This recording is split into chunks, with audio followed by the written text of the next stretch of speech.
ಸರಿಯಾದ ರೀತಿಯಲ್ಲಿ SIR ಪ್ರಕ್ರಿಯೆ ನಡೀತಿಲ್ಲ ಅಂತ ಸಾಕಷ್ಟು ಆರೋಪಗಳು ಕೇಳಿ ಬರ್ತಾ ಇದೆ. ಈ ಒಂದು ವಿಚಾರಕ್ಕೆ ಮಾತಾಡಲಿಕ್ಕೆ ನಮ್ಮ ಜೊತೆ ನಿಖಿಲ್ ಕುಮಾರಸ್ವಾಮಿ ಅವರಿದ್ದಾರೆ, ಅವ್ರನ್ನ ಮಾತಾಡ್ಸೋಣ. ಸರ್, ಈಗ SIR ಪ್ರಕ್ರಿಯೆ ಸಾಕಷ್ಟು ರೀತಿಯಲ್ಲಿ ಆರೋಪಗಳು ಕೇಳಿ ಬರ್ತಾ ಇರೋದು ನೀಟಾಗಿ ನಡೀತಿಲ್ಲ ಅಂತ. ಈಗ ನಿನ್ನೆಯಿಂದ ನೀವೆಲ್ಲ ವೀಡಿಯೋಗಳು ನೋಡ್ತಾ ಇದ್ದೀರಿ.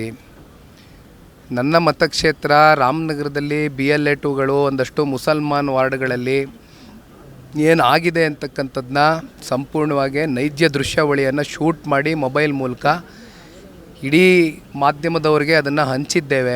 ಇವತ್ತು state election commission CEO Anbu Kumar ಅವ್ರನ್ನ ಭೇಟಿ ಮಾಡಿ ಆ ವಿಡಿಯೋಗಳ ಮಾಹಿತಿಯನ್ನು ಕೊಟ್ಟಿದ್ದೇವೆ. ಅವ್ರಿಗೂ ಕೂಡ ಇದ್ರ ಬಗ್ಗೆ ಅರಿವಿದೆ. ಆದರೆ ಆ ನೈಜ ದೃಶ್ಯಾವಳಿಯನ್ನು ನಾವು ಪ್ರೆಸೆಂಟ್ ಮಾಡಬೇಕಾಗಿತ್ತು, ಮಾಡಿದ್ದೇವೆ. ಇಲ್ಲಿ ನಾವು ಕೇಳ್ತಕ್ಕಂಥದ್ದಿಷ್ಟೇ, ಒಂದು ಫೇರ್ನೆಸ್ಸಲ್ಲಿ, ಟ್ರಾನ್ಸ್ಪರೆನ್ಸಿಯಲ್ಲಿ, ಒಂದು ಅಕೌಂಟಬಿಲಿಟಿ, ಒಂದು ಕ್ರೆಡಿಬಿಲಿಟಿ ಇಟ್ಕೊಂಡು ಇವತ್ತು SIR ನಡಿಬೇಕಾಗಿದೆ. ಇದನ್ನು ಗಾಳಿಗೆ ತೂರಿ BLOಗಳು ಕಾಂಪ್ರಮೈಸ್ ಆದಂಗಿದೆ.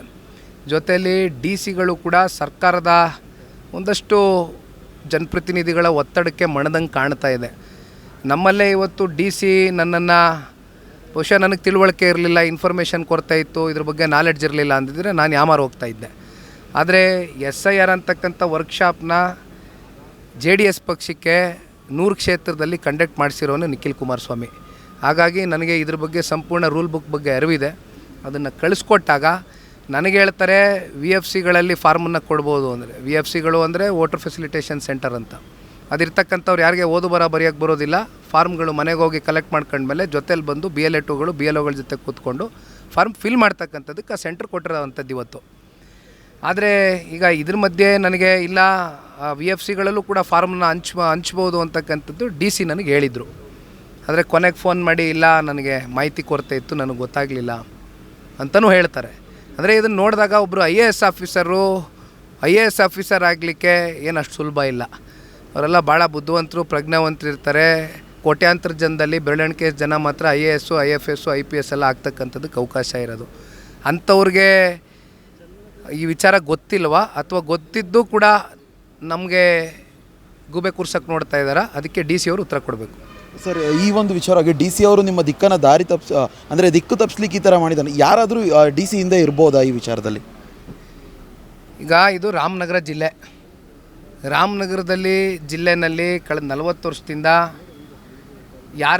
ವಿರುದ್ಧವಾಗಿ ಯಾರು ಹೋರಾಟ ಮಾಡಿದ್ದಾರೆ ಅನ್ನೋದು ಜಗಜ್ಜಾಹಿರ. ಇವತ್ತು ಯಾರು ಯಾವ ಸ್ಥಾನದಲ್ಲಿ ಕೂತಿದ್ದಾರೆ ಅನ್ನೋದು ಗೊತ್ತಿದೆ. ಹೆಂಗಾಗ್ಬಿಟ್ಟಿದೆ ಅಂದರೆ ಚೋರ್ಗೂರು ಚಂಡಾಳ ಶಿಷ್ಯಂದರು ರಾಮನಗರ ಜಿಲ್ಲೆಯಲ್ಲಿ. ಅಲ್ಲಿರ್ತಕ್ಕಂಥ ಚುನಾಯಿತಿ ಪ್ರತಿನಿಧಿ ನಮ್ಮ ಕ್ಷೇತ್ರದಲ್ಲಿ BLOಗಳಿಗೆ ಫೋನ್ ಮಾಡೋದು. BLOಗಳು ಪಾಪ ಅವ್ರ ಅಮಾಯಕರು, ನಾನೇನು ಅವ್ರ ಮೇಲೆ ದೂಷಣೆ ಮಾಡೋದಿಲ್ಲ. ಅವರೆಲ್ಲ ಟೀಚರ್ಸ್ಗಳು, ಗೌರ್ಮೆಂಟ್ ಸ್ಕೂಲ್ ಟೀಚರ್ಸ್ಗಳು, ಟೆಂಪ್ರವರಿಯಾಗಿ ಅಪಾಯಿಂಟ್ ಮಾಡಿದ್ದಾರೆ, 1 ತಿಂಗಳು ಬಂದು ಕೆಲಸ ಮಾಡ್ತಾರೆ, ಹೋಗ್ತಾರೆ. ಬಟ್ ಅವ್ರ ಮೇಲೆ ನೀವು ಒತ್ತಡ ಏರಿದಾಗ ಅವ್ರೇನು ಮಾಡ್ತಾರೆ? ಒತ್ತಡಕ್ಕೆ ಮಣಿಬೇಕಾಗ್ತದಲ್ವಾ? ಪಾಪ MLA ಹೇಳಿದಾಗ ತಲೆ ಬಾಗಬೇಕಲ್ಲ ಪಾಪ, ಅವರು ಅಮಾಯಕರು ಏನು ಮಾಡ್ತಾರೆ? ಇದು ನಡೀತಾ ಇದೆ. ಹಾಗಾಗಿ ನಾನು ಸ್ಟೇಟ್ ಎಲೆಕ್ಷನ್ ಕಮಿಷನ್ ಆಫೀಸರ್ಗೆ ಹೇಳಿದ್ದೀನಿ, CEO ಅವ್ರಿಗೆ, ಅನ್ಬು ಕುಮಾರ್ ಸರ್ಗೆ, ಇವ್ರನ್ನ ಸಸ್ಪೆನ್ಷನ್ನಲ್ಲಿಡಿ, ಮತ್ತು ಒಂದು ಸ್ಪೆಷಲ್ ಮಾನಿಟ್ರಿಂಗ್ ಟೀಮ್ನ ಹಾಕಿ ಸೆಂಟ್ರಲ್ ಫೋರ್ಸ್ನ ಡಿಪ್ಲಾಯ್ ಮಾಡಬೇಕಾ ಅದನ್ನು ಮಾಡಿ. ಆದರೆ ಒಟ್ಟಾರೆಯಾಗಿ ಪಾರದರ್ಶಕವಾಗಿ, ನ್ಯಾಯಬದ್ಧವಾಗಿ, ಫೇರ್ ಆ್ಯಂಡ್ ಟ್ರಾನ್ಸ್ಪರೆನ್ಸಿ ಮೂಲಕ ಅಂಡರ್ ದ ಲಾ ನಮಗೇನು SIR ಯಾವ ರೀತಿ ಕಂಡಕ್ಟ್ ಆಗಬೇಕು ಅಂತಕ್ಕಂಥದ್ದಿದೆ ಆ ರೀತಿ ಕಂಡಕ್ಟ್ ಮಾಡಿ ಅನ್ನೋದು ನಾವು ಮೆಮೊರಂಡಮ್ನ ಬಂದಿದ್ದೇವೆ. ಸರ್, ಈವರೆಗೂ ಕೂಡ ಸಾಕಷ್ಟು ಚರ್ಚೆಗಳು ನಡೀತಾ ಇರೋವಂಥದ್ದು ಈ ಒಂದು SIR ಪ್ರಕ್ರಿಯೆ ಸರಿಯಾಗಿ ನಡೀತಿಲ್ಲ ಅಂತ. ಆದರೂ ಇವತ್ತು ಕೂಡ ಸಾಕಷ್ಟು ಕಡೆಗಳಲ್ಲಿ ಈ ಒಂದು ವಿಚಾರ ಬೆಳಕಿಗೆ ಬಂದಿರುವಂಥದ್ದು. ಸರ್, ಇದು ಇನ್ನೂ 4 ದಿನ ಆಗಿದೆ.